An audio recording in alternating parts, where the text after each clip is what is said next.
Tired of dealing with annoying flies, fruit flies, and gnats in your home? The Zevo Flying Insect Trap is your ultimate solution. Don't wait.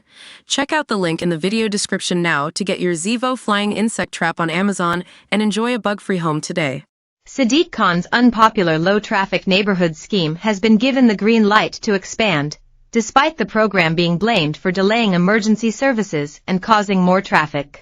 More than 30 more LTNs could be built across the capital after it has emerged the mayor's transport body, Transport for London, has earmarked funding for the scheme. It comes after the traffic calming measures were first introduced by Khan in spring 2020, as part of his vision for 80% of all trips in London to be made on foot, bicycle, or using public transport by 2041. The scheme, which stops non-local motorists from driving through residential areas through the use of CCTV cameras, bollards and penalty fines, has proved divisive, with locals holding protests against the measures which they say have made traffic worse. Around 120 LTNs have been introduced since the beginning of the scheme, and about 100 are still in place. However, the Evening Standard has now reported that TfL has provided councils with funding for the development of more than 30 more potential LTN schemes. Revealed in TfL's latest annual progress report on the mayor's transport strategy, it states that LTNs remain a key part of the Healthy Streets approach, and we continue to support boroughs' implementation of schemes with both funding and technical support.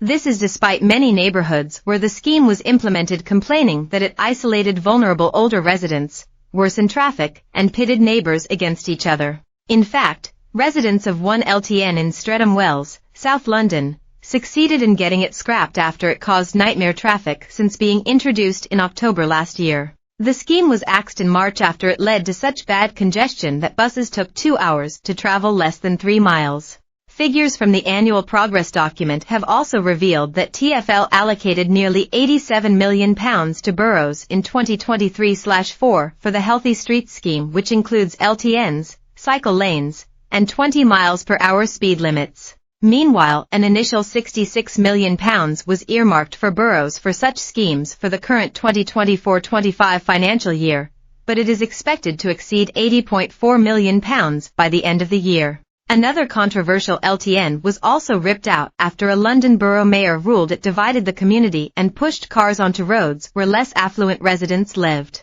Tower Hamlets introduced the LTN on roads around Columbia Road's famous Flower Market, Brick Lane, and Old Bethnal Green Road during the pandemic in a bid to reduce pollution and make streets safer. But the planters, lockable bollards, and cameras catching out drivers in Bethnal Green were removed late last year. Making the decision, the mayor of Tower Hamlets, Lutfur Rahman, said at the time, while LTN Zero improve air quality in their immediate vicinity, they push traffic down surrounding arterial roads, typically lived on by less affluent residents.